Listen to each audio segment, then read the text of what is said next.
Okay, shalom everyone. I don't know if everyone here was here when we had Rav Nagen as our guest a month ago. Exactly, more or less I think it was exactly 4 weeks ago, Tuesday night before Rosh Hashanah. Wow, we've gone through a lot since then. But in any case, the issue is an ongoing issue, and let's discuss it. I have to thank my wife for coming up with the idea that we should ask Rav Nagen, because we know that he deals with the question of relationships with non-Jews intensely in one of his roles. And then I met him in Yerushalayim a couple of weeks before Rosh Hashanah. If you remember, there was a day when we made a chain, like a chain of people from the Kotel to the Knesset. The idea was all the people on the chain were saying we need national agreement, not all the strife and two different sides fighting with one another. We need to reach some kind of agreement, mutual agreement, possibly compromise, and not to keep on fighting. And we see some of that in what's happening around us now. In any case, I met Rav Nagen there, and I asked him, and he said, sure. So we invited him. And first of all, I think you saw a very unique person. I don't know if you remember how he started off. He starts off every shiur with like today, the date would be the Hebrew date. Let's see, right now. Oh, I'm way off. I'm half a year way off. The Hebrew date right now is Kafei or Orle Kafvav Tishrei. And he said, Zeh hayom asa Adonai nagila v'nismecha bo. This is a joyous day. This day has never been before and will never be again. Make this a happy day of Avodat Hashem. Zeh hayom asa Adonai nagila v'nismecha bo. He starts every shiur for years already with that, and you encountered that. And then I think you saw the personality, how he connects with people, how he, if you remember the story, I've heard the story from him more than once, he needed someone to turn the electricity back on in his house on Rosh Hashanah. He went down to the military base and found a non-Jewish soldier, someone who's in the Israeli army willing to sacrifice his life for Am Yisrael, for Medinat Yisrael. And then a little unpleasant to ask him, here, I need a non-Jew, come turn on the light in my house. But he needed a solution, and the soldier gladly came with him. And it turns out the soldier was was not in a happy situation. He had someone that he loved, or even maybe he was engaged. I don't remember the details. And she died, and he wasn't going to get married.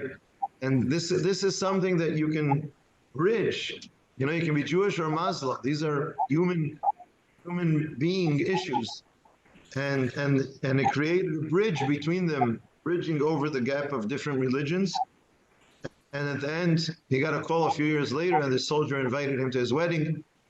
And he lost the sikah, the bobby pin of his kippah. So he was dancing at this Arab wedding, holding the kippah on his head, and it became a viral picture on social media of a Jewish rabbi dancing, and they all thought that this is how the Jews dance, with their hand on their head, at this Muslim at this couple's wedding. So this is a bit about who Rav Nagen is. The person actually, he's continuing, I would say, in the steps of Rav Menachem Fruman, who was the rabbi of Tkoa, the settlement Tkoa. Tkoa is a very unique settlement. It's a settlement of religious and non-religious families together, really together, not just one neighborhood religious, one neighborhood not religious. Formally, they're in the same yeshuv. They have the elementary school is together. The children study together, and you can decide if you want to study in the religious studies with a kippah or without a kippah, and so on. And Rav Fruman, together with that, also made very deep connections with Muslims. He tried to pave a road where religion will be the solution and not the cause of friction and war. So that's also something that Rav Nagen is continuing in a very orderly and intense way, going all around the world. If you remember, you probably weren't aware of it. When I called him, I sent him a message to ask if we can carry out what we spoke about in Yerushalayim, about joining us for one of our shiurim about Emunah and challenges today. He said to me, probably yes, but I can't say for sure. I'm in Morocco now. It was maybe a Monday or a Tuesday, and I'll be back tomorrow, and then I'll check. And he came back on Wednesday, and I think it was that Thursday, where he was in Morocco, they had that terrible earthquake. So exactly where he was a day or two before, they had that earthquake in Morocco, with a lot of people who were killed. And he, of course, he gets together with his Muslim friends and they pray for all the innocent people who are hurt and so on. And by the way, Arav Nagen himself had an aneurysm, had a, what do you call it, a shetef dam b'moach.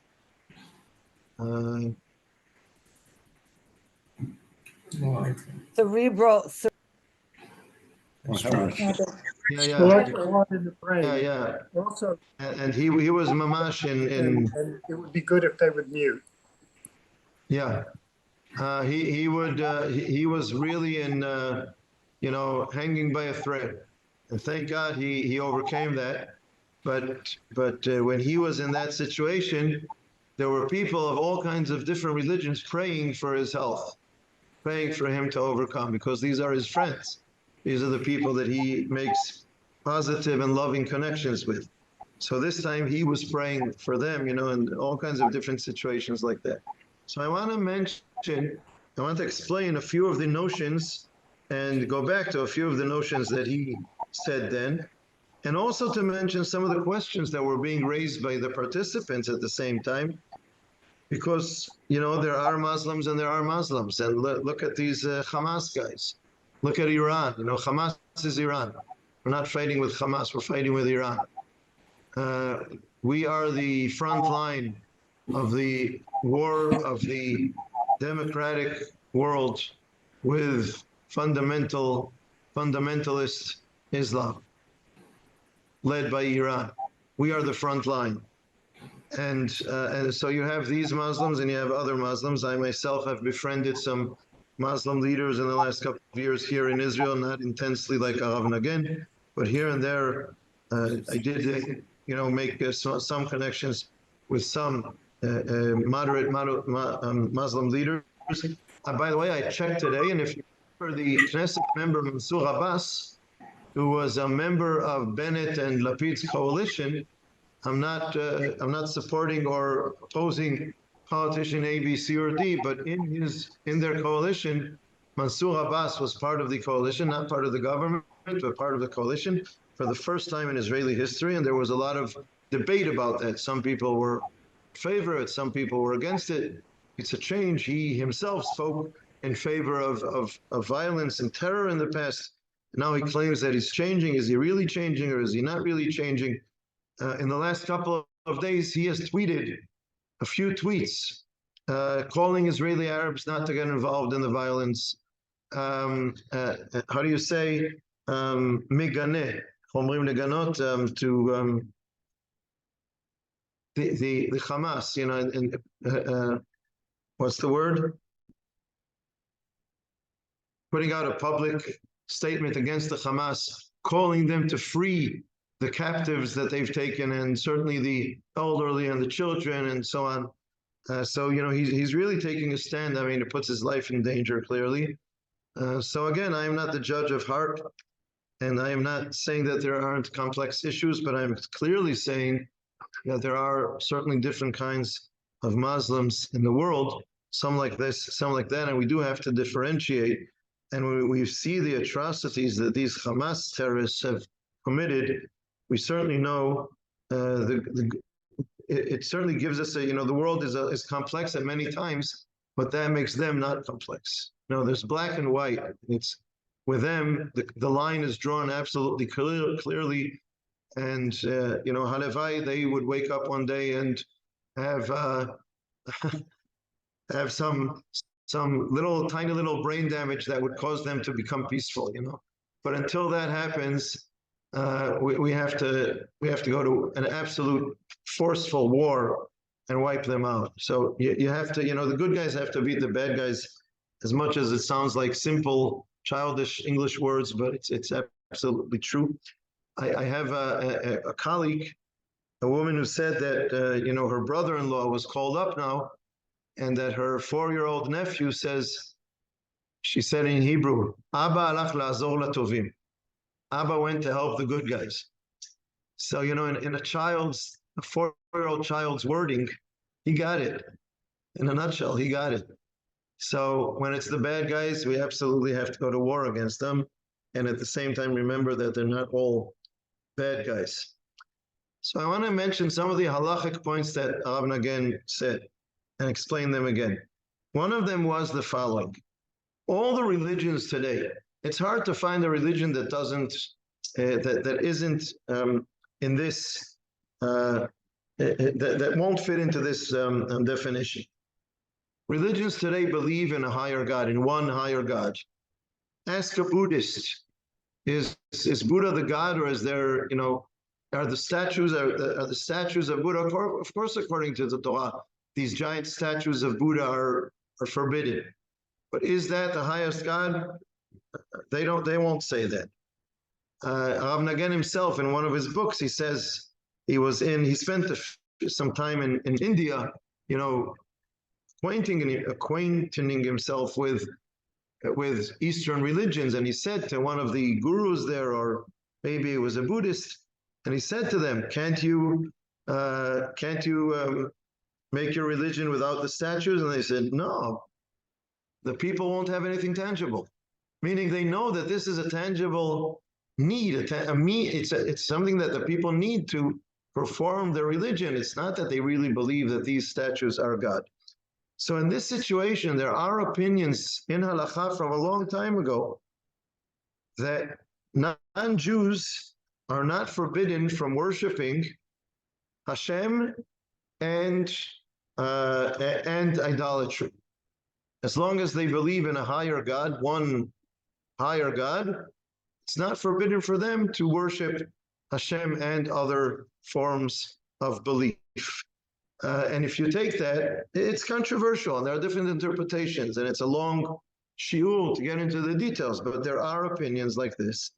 And if you take that, then they are not idol worshippers. If you add to that, I understand. Good to see you, Mark. If you add to that the following, the Meiri in the 13th or 14th century, Rabbi Menachem Meiri wrote that all of the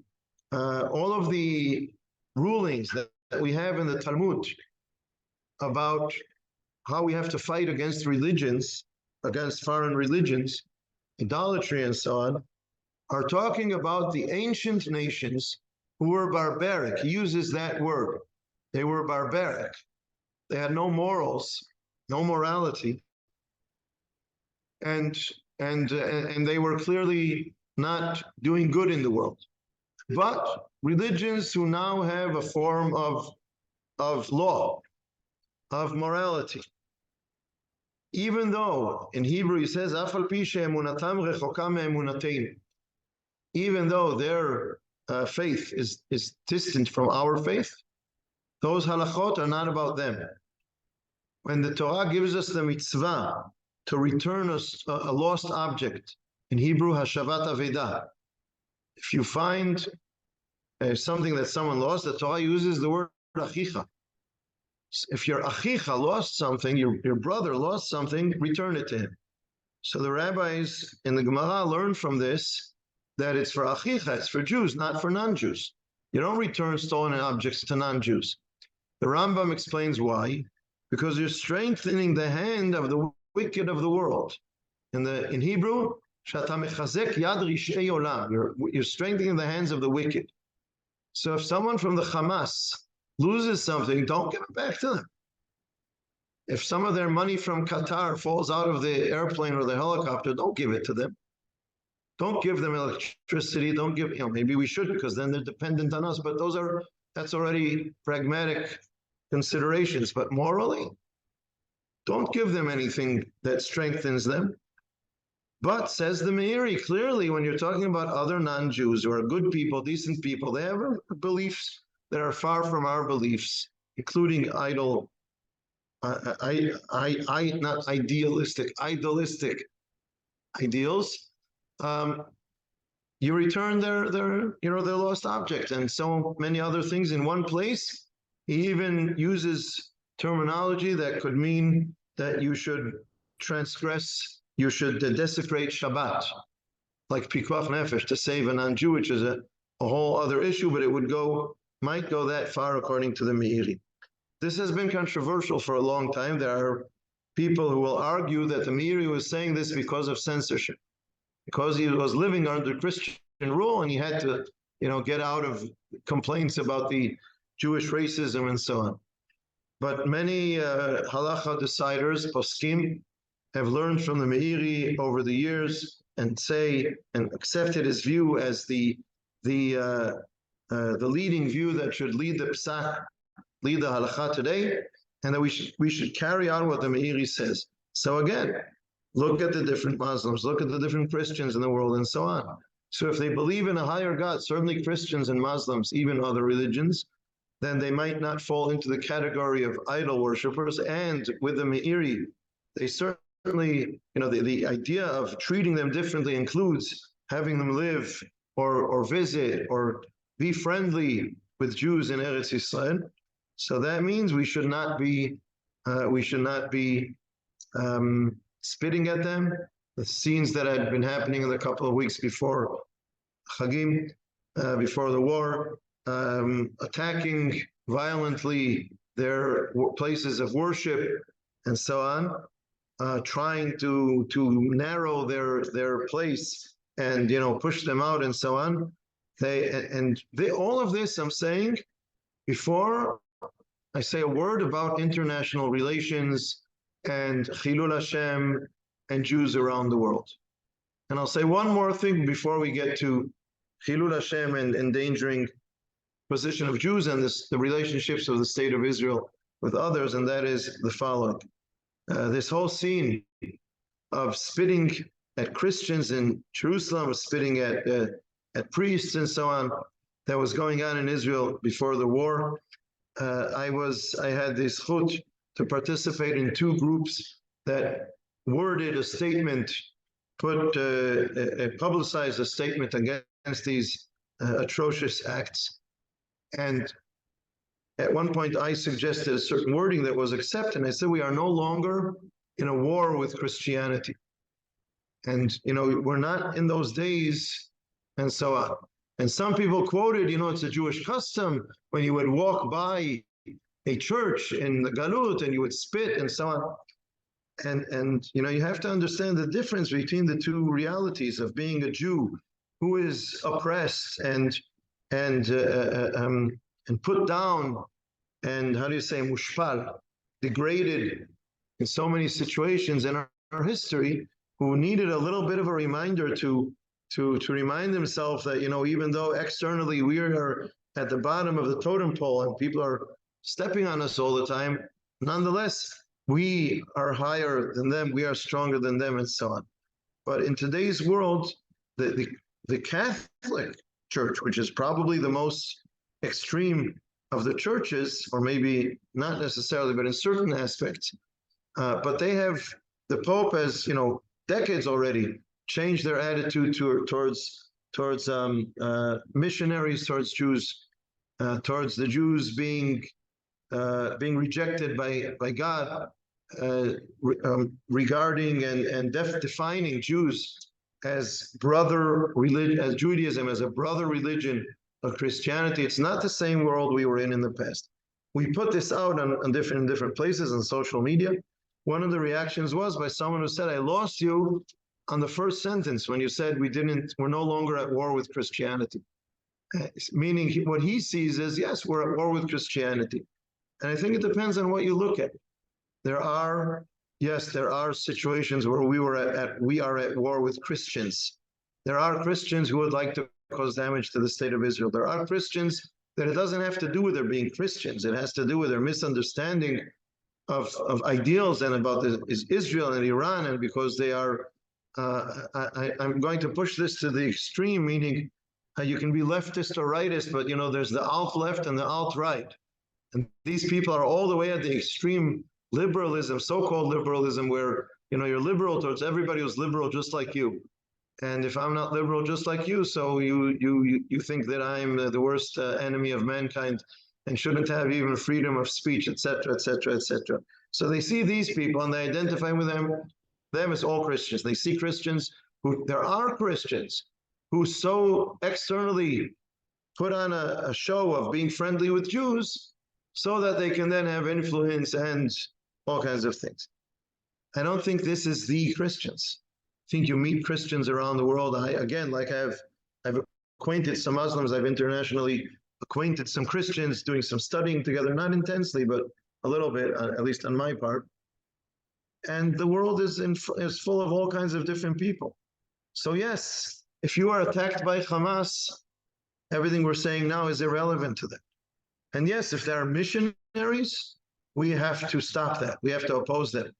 And yes, if there are Christians who are trying to put on a fake friendly face so that they can then pull Jews to them and so on, of course, we have to oppose that. But we have to make that differentiation.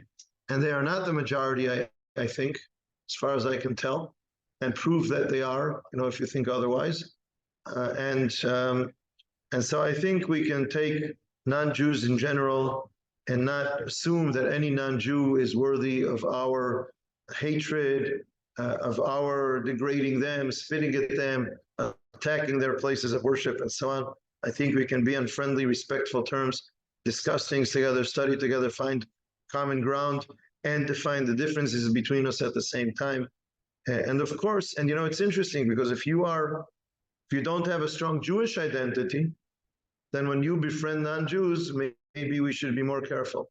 If you have a strong Jewish identity, you are the people that should be encouraged to have positive relationships with people of other religions, because you have the capability of making a bridge without losing your side of the bridge, bridging a gap without losing your identity. So it should be us who are doing that. And I think sometimes people mistakenly take some custom or decision that was made somewhere in Galut and think that it should be applied in today's reality in the same way. I'll give you one example and I'll shut up for a little bit. One of our members, his brother left instructions, his brother passed away, left instructions to have his body, am I saying this properly, to have his body exhumed. And then he asked me what to do. I said, there's nothing you can do. This is what he wanted. You can't now force him or after his death or the family not to do this. That's what they did. And then he had the ashes and he wanted to bury them. Cremated. Cremated, sorry. Cremated, I'm sorry. Cremated. Exhumed is... Just taking out. Sorry. Cremated. The ashes gave it away. So he had the ashes and he wanted to bury them. And I checked with Chevre Kadisha. And I was told that there's a cherem that you don't bury ashes in Jewish cemetery because we're fighting against those who are cremating, supporting cremation and so on. And my initial thought was, let's look it up. Yes, there was a struggle like this in Europe 200 years ago. How many Jews in Israel are having their bodies cremated that you're making us another reason for a war and strife here? But no one would listen to me. My Rabbi, Christine or Aaron Lichtenstein, I've mentioned at times, I consulted with him. I did not tell him my opinion. Maybe I consulted with him, maybe I just asked, and someone told me that he said the exact same thing. This is a war of 200 years ago. We're not at that war now. You can bury these ashes in Jewish cemetery, but none of the religious established cemeteries here would do that. The instructions of the leaders of the Chevre Kadisha in the state are not to bury ashes, and he ended up taking them to one of the non-religious, free kind of ways of burial and burying them there, rather than having his brother's ashes buried somehow anywhere in a Jewish cemetery, which is, in my mind, missing the point. In any case, if anyone wants to react to some of the things I've said, I will be very happy to hear other people. Eliezer, would like to say something. Yeah, Taking advantage of his being here next to me. it's not exactly along these lines, but Maybe speak louder, Eliezer. it's not exactly along these lines, but Rachel was trying to prepare the Dvar Torah for Parshat Noach, and the subject came up about repeated creations. That first, the Garden of Eden was created, in which everybody was supposed to, just enjoy life and not do anything, and then there was the apple or whatever it was, and Doesn't say anywhere that it was an apple. yeah, I said whatever it was. And so in a sense the world was recreated, in which and then time of Noah, the people got to be despicable, and the world essentially was recreated, the flood, and then Noah, and then we got up to Abraham Avinu, and in a sense, I don't remember the exact words. Hashem created Abraham to be in favor of chesed b'tzedek.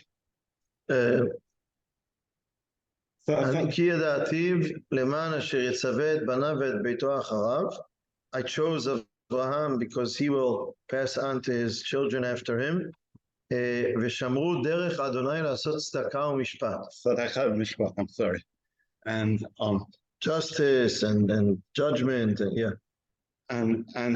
And so, in a sense, that was also a creation. That on the other hand, after Noah, all the countries were given their places, but no. So they have their legitimate countries, but Abraham and his descendants, who also include Ishmael and Esau, were special, that they're supposed to teach chesed b'mishpat, justice and that's the answer. Justice and judgment. I looked up the English translation here, at least. Anyway, and I think that's beautiful, and I think maybe we should have our relations with other people on that basis, that they pursue justice and judgment. Justice and judgment. That's very much like the Meiri. Yeah. Yeah. Anyone else want to comment?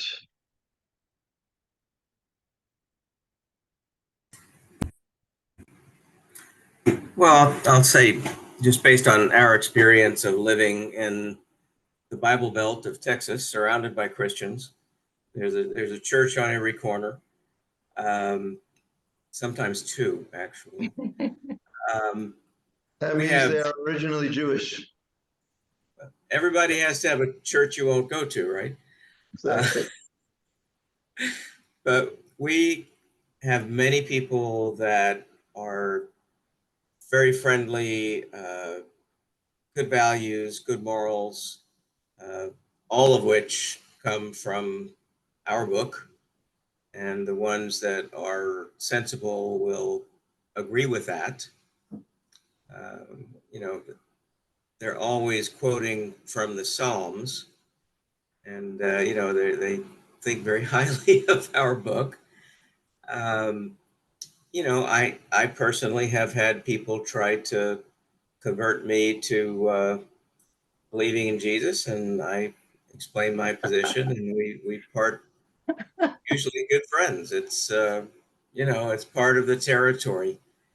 But a lot of them are sincere friends of the Jewish people in Israel, far more than some of the ultra-liberal Jews that we know. So it's fascinating, and I disagree vehemently with people that are anti-Christian just because. I think they're missing an opportunity and really not being a light to the nations. I grew up in Israel. Oh. But one year when I was just after my bar mitzvah, 13 to 14, we lived in Chicago on the second floor of a building that the landlord lived on the, we lived on the first floor, and he lived on the ground floor. He was some kind of Greek Orthodox or something, wonderful man. And, growing up in Israel from age 6, I think it was very valuable for me to grow up 1 year with Christians around me and have a Christian who was a good man, wonderful person, who was friendly with us. And then, a lot of times when Jews grew up in exile under oppressors, so they would hate the oppressors, that's natural. Then they come to Israel, to a Jewish state, and they're growing up with Jews, and sometimes they talk about goyim or goyim from the books. They've never really met these creatures, or they see them when they see terrorists and so on. So they don't have that experience, and maybe it's good for them to have such an experience. So I can't remember which town I lived in the States, but there were. Want me to remind you? No, I've lived in many Salem. places. No, I know, but I'm joking. I only know one. there was one of the places I lived, or at the time that I lived there, there were an awful lot of missionaries that went door to door, and very sincere and very believing. And my strategy was I kept a Tanakh right near the door, and every time they came by, and they would start to say something about the Bible. Let me show you. I'd say, let me show you in the original, and they would run away so fast. I'd open up the Tanakh and I'd show them the Hebrew text, and boy, they were gone in no time. Which When I was reminds in me, yeshiva, yeah, it used to be reasonable to hitchhike. I wouldn't do that today. When I recommend, I still see kids doing it. I wouldn't recommend it. But yeshiva was hard to get to when you're not working, you're studying, you don't have a lot of money, you hitchhike. And I caught a ride with someone on the road going back to the yeshiva, and he's English speaking, and he's talking to me Tanakh, and I was having a wonderful time with him, speaking in English, Tanakh. And when I got off where I had to get off, and as I stepped out of the car, it suddenly hit me. This guy was trying to influence me. This guy knew his Tanakh back and forth. Oh, that's what it was. He was not innocent. Yep. I ran back to yeshiva. I'm okay. Good thing for the rest of I had, it. I when I lived in Minnesota, I had a Christian guy for 1 year. He kept on coming to my door, and he kept on discussing things with me. And I was very polite. I didn't know what to do. This man comes to talk to, 1 year. And every time he said something, I gave him an answer. Anyway, we were talking about the 7 days Adventists, they were coming, the missionaries. So I had the same problem, but with the other guy was just a Christian, was just a nice guy. But anyway, those guys, I told them, I said, you see, if you see this thing hanging on my door, it's a mezuzah. That means that Jews live here. So we are not interested in what you have to say. So please don't come. So they stopped coming, but they are a nuisance. There's no question. No question. But the other guy, I don't know, tried. In Ra'anana, the last couple of months, people have been getting missionary mail or books in their mailboxes. And, Really? if this kind of thing happens, I do think we have to use legitimate tools, but not to be indifferent to it.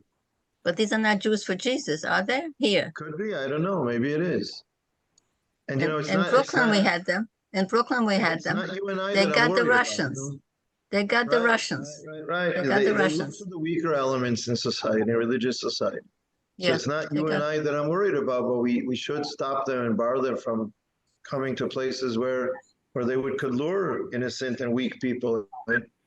And that brings me to the next point, and that is, several years ago, a certain rabbi, I'm not going to name him right now, publicized before I said that, I should say what I didn't say before. about the terrible Chilul Hashem when we are violent towards Christians and other people, and the danger in which it puts Jews in other countries, and the danger that it causes to the state of Israel. Of course, they don't care about that. They're doing God's work zealously, and they don't even think about what the consequences will be. That's also true, but that's not. I didn't want to mention that as the first reason, not to be disrespectful or violent towards non-Jews today, or people of other religions in Israel. I do want to say, so this rabbi put out a psak against selling houses to Arabs, to non-Jews in Eretz Yisrael. And there is an issue. It's not that there isn't an issue, but again, it goes back to the same questions and to the complexity of the two sides. One side is that, yes, we want Am Yisrael to settle Eretz Yisrael and not to strengthen others. The other side is that it's not black and white. It depends on questions of are they idol worshippers or not? And it also depends, on the other hand, on questions of, is this a national struggle against the state of Israel? In the Galil today, not starting today, for a decade or two, there are Arabs taking over lands, buying rich Arabs from oil-producing countries, buying lands, building, creating all kinds of barriers so that other people can't come there, whether they use them for agriculture or for building, trying to narrow the space of the Jews in the Galil.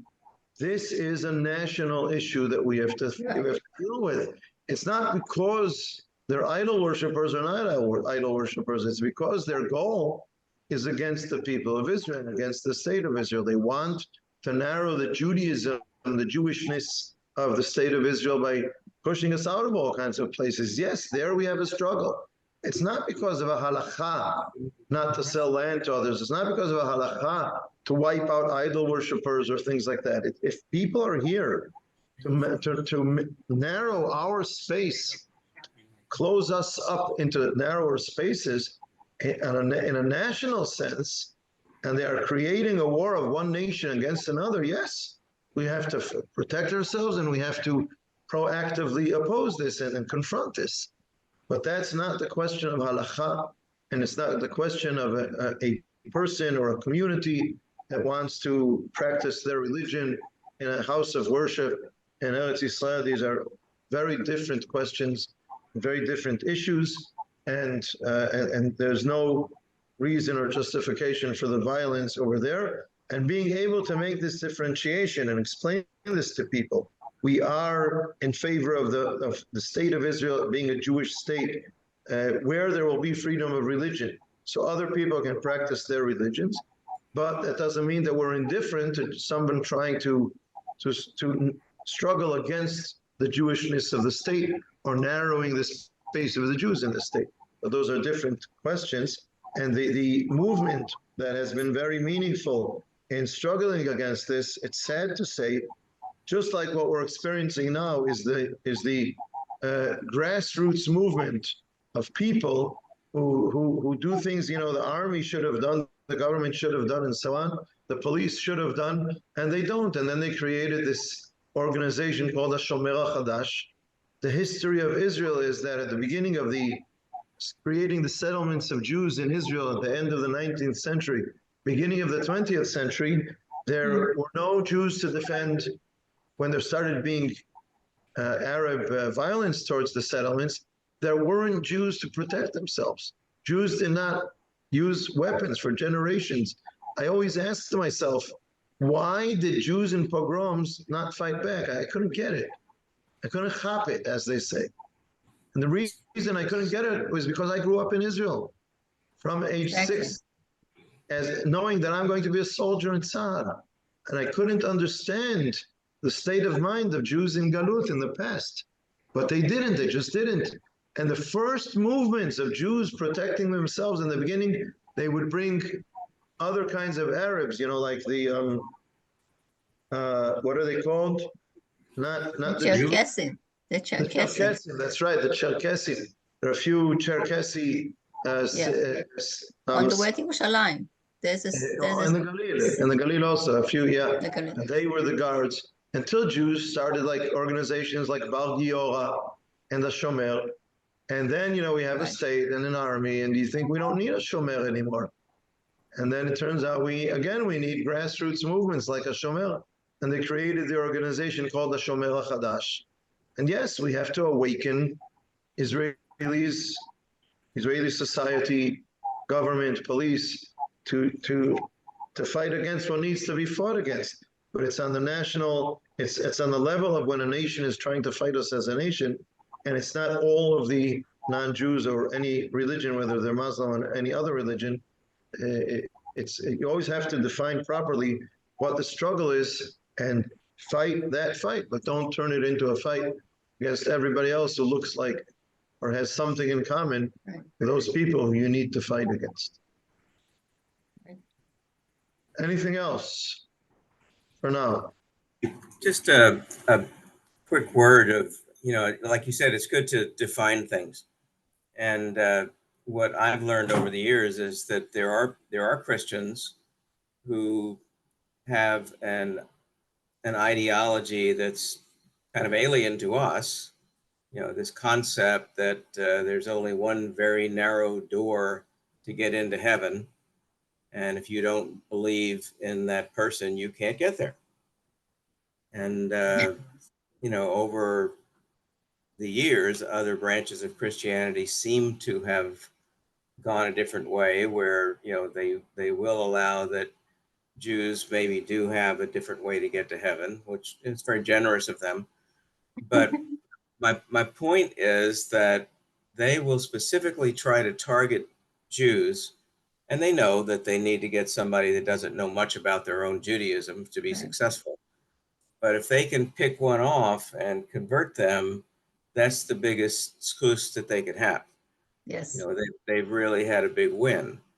And I think it comes down to this concept that Christianity replaced Judaism as the people of the book, but we didn't go away. And therefore they need to prove to themselves that, they're still on a higher plane than us, and they're very frustrated a lot of times. But you can around that. For me, it's very encouraging that more than one Catholic Pope has already said, that brother religions rather than the old religion that's been thrown out and the new religion that's taken over. They don't want to delegitimize themselves, but they're not there. Their leadership, some of their leadership is not there to delegitimize us. Agree. You talk about rich sheikhs who might buy massive plots of land, and I agree with you, but what about a doctor who works in Hadassah Hospital? And yes, he can own land and build his home anywhere, right? Yes, yeah. Well, again, are they going to accept that you? Not only are they going to accept you in, I can give you a list of Arab cities in the Galil. Are they going to be happy for you to move in? I'm not so sure. And sometimes sometimes it's good to keep separate and respectful. It's not dangerous to enter their city. It's not that you go step into the Makolet there and buy something that something's going to happen to you. But they might not be happy if you buy a house there. And on the one hand, I think it should be. It's not racism, and it's not some look for some other word like racism, words that automatically people put out. Yeah.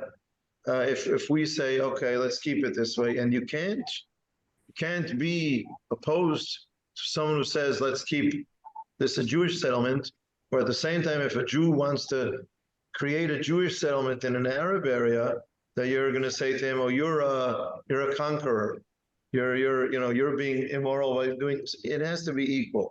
Sometimes keeping separate and respectful, and you have to proactively work on being respectful. And there are places like this around the country where the different mayors or leaders of different groups in neighborhoods and things like that work together to create a functioning and positive relationship. And I think that's a good way to do things. You have to show your communities that we're respecting one another, but don't push your community to take over someone else's place unless they are trying to minimize your place. Or kill you. Okay. So thank you, everyone.